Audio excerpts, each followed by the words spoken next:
Bismillahirrahmanirrahim. Assalamualaikum warahmatullahi wabarakatuh.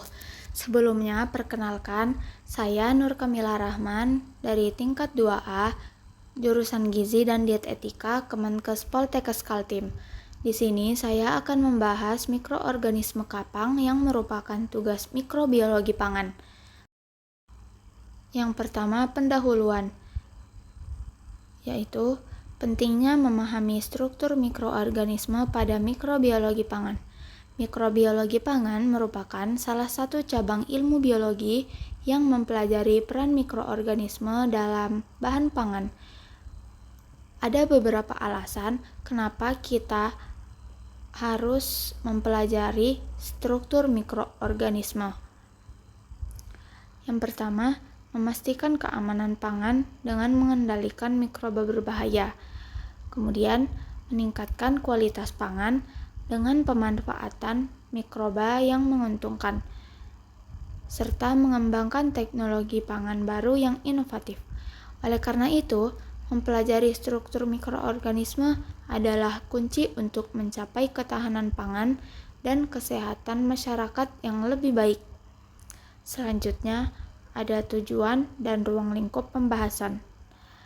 Yang pertama, tujuan, yaitu menjelaskan pentingnya memahami struktur mikroorganisme dalam mikrobiologi pangan, memberikan gambaran singkat tentang bagaimana struktur mikroorganisme berperan dalam keamanan dan kualitas pangan, serta menginspirasi pembaca untuk mempelajari lebih lanjut tentang mikrobiologi pangan. Selanjutnya, ruang lingkup pembahasan. Pendahuluan singkat tentang mikrobiologi pangan dan pentingnya keamanan pangan. Apa sih kapang itu? Kapang atau jamur adalah sekelompok mikroba yang tergolong dalam fungi.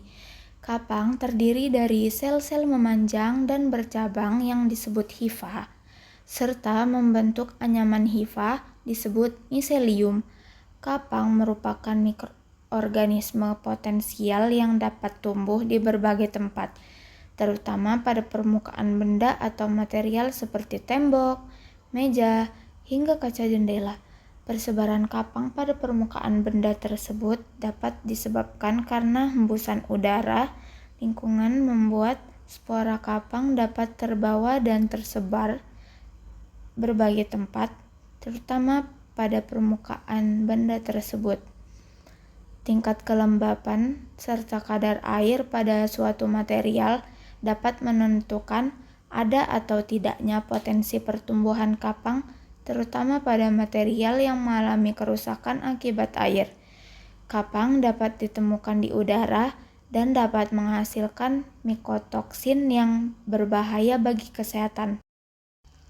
Selanjutnya, ciri-ciri kapang. Kapang Aspergillus sp memiliki ciri-ciri membentuk koloni, memiliki hifa seperti butiran berwarna hitam. Butiran berwarna hitam tersebut paling mendekati dengan ciri-ciri Aspergillus niger. Hifa terbagi menjadi dua. Yang pertama, hifa vegetatif untuk menyerap nutrisi, dan yang kedua, hifa aerial atau reproduksi, yaitu tumbuh pada permukaan medium yang berfungsi sebagai produksi spora. Kemudian, hifa berdasarkan bentuknya juga terbagi menjadi dua. Yang pertama, hifa septat, yang memiliki dinding penyekat seperti gambar berikut. Hifa septat memiliki dinding penyekat. Hifa septat terbagi lagi menjadi dua, yaitu hifa septat memiliki banyak nukleus, lebih dari satu inti, yang disebut dengan multinukleat, dan hifa septat memiliki satu nukleus, yaitu satu inti, adalah uninukleat. Septat membagi ruang-ruang berisi satu inti atau lebih, dan pada tiap sekat terdapat pori-pori yang memungkinkan perpindahan inti dan sitoplasma dari satu ruang ke ruang lainnya. Yang kedua, hifa non-septat atau aseptat, Hifa non-septat ini tidak memiliki dinding penyekat seperti gambar berikut.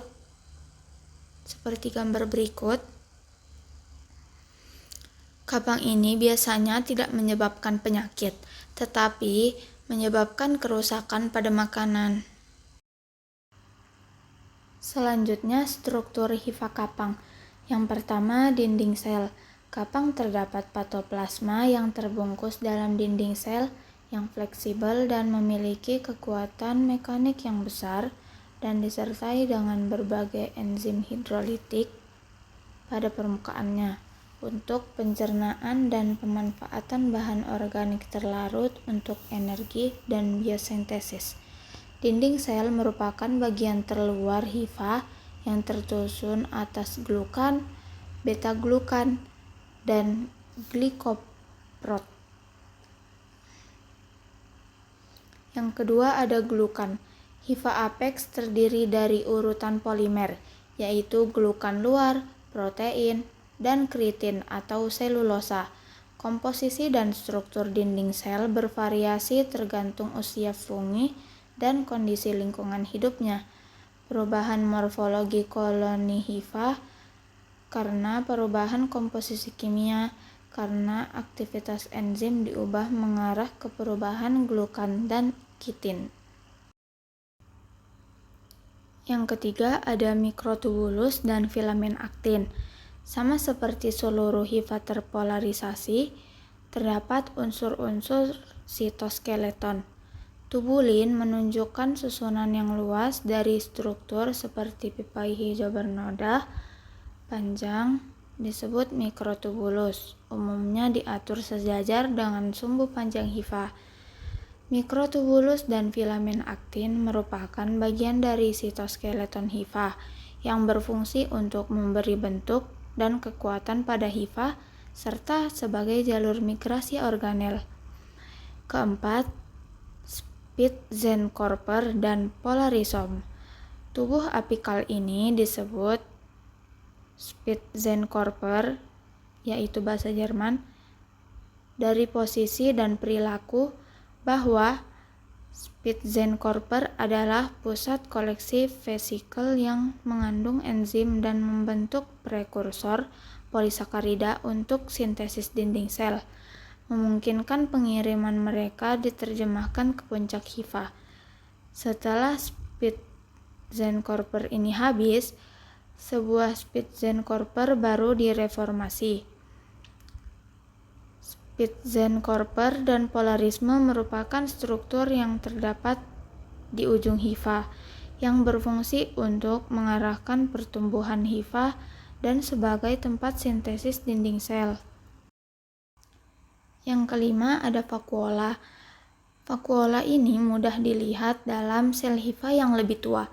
Vakuola telah diisolasi dari fraksi sel segaris dengan sentrifugasi diferensial. Vakuola hifa mengandung asam amino poliamin yang kaya akan nutrien untuk menstabilkan asam nukleat dan polifosfat. Dan yang terakhir atau yang keenam, septa dan tubuh woronin. Septa dibentuk oleh pertumbuhan sentripetal dari dinding sel dan memiliki perforasi melalui organel sitoplasma termasuk inti.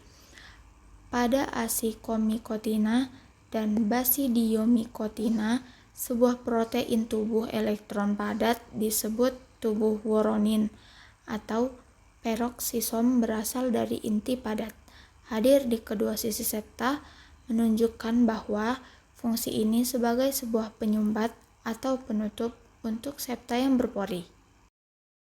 Beberapa jenis kapang yang penting dalam mikrobiologi pangan.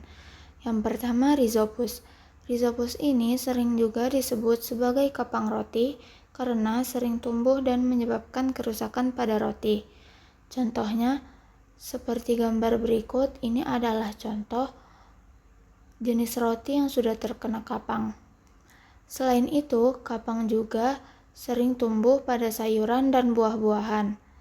Spesies Rhizopus yang sering tumbuh pada roti adalah Rhizopus stolonifer dan Rhizopus nigricans. Selain merusak makanan, beberapa spesies Rhizopus juga digunakan dalam pembuatan beberapa makanan fermentasi tradisional. Misalnya, Rhizopus oligosporus dan Rhizopus oryzae yang digunakan dalam fermentasi berbagai macam tempe dan oncom hitam. Ciri-ciri spesifik Rhizopus adalah yang pertama, hifanya non-septat.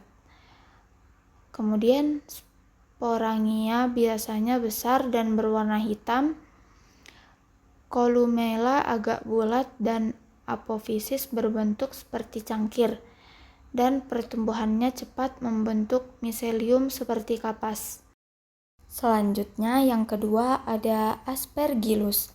Kapang ini tumbuh baik pada substrat dengan konsentrasi gula dan garam tinggi. Oleh karena itu, dapat tumbuh pada makanan dengan kadar air rendah.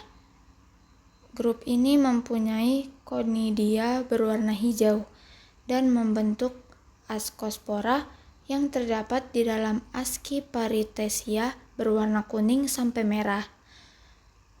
Adapun ciri-ciri spesifik Aspergillus yaitu hifa septat dan miseliumnya bercabang, biasanya tidak berwarna. Yang terdapat di bawah permukaan merupakan hifa vegetatif, sedangkan yang muncul di atas permukaan adalah hifa fertil. Yang kedua, konida membentuk rantai yang berwarna hijau, coklat, ataupun hitam. Dan beberapa spesies tumbuh baik pada suhu 30 derajat Celcius ataupun lebih. Selanjutnya yang ketiga ada Neurospora. Neurospora atau Monila, Cytopila, dan Neurospora crassa merupakan spesies yang umum dijumpai pada makanan dan disebut kapang roti merah atau kapang nasi merah karena pertumbuhannya yang cepat pada roti atau nasi dengan membentuk warna merah sampai oranye. Neurospora Cytopila juga digunakan dalam pembuatan oncom merah. Pembentukan ascospora yang terdapat di dalam Paritesia jarang terlihat pada kapang ini. Adapun ciri-ciri spesifik Neurospora sebagai berikut. Yang pertama, memiliki septat. Kemudian dapat pecah menjadi sel-sel yang terpisah. Selanjutnya, miselium panjang dan bebas tumbuh di atas permukaan.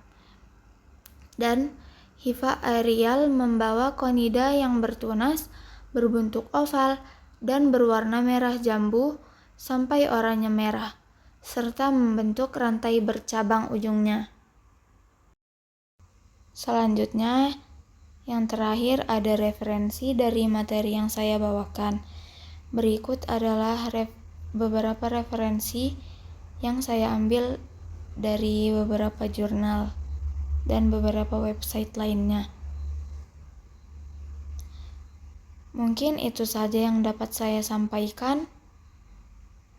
Kurang lebihnya dimohon maafkan karena kesalahan datangnya benar-benar dari saya dan kebenaran datangnya hanya dari Allah.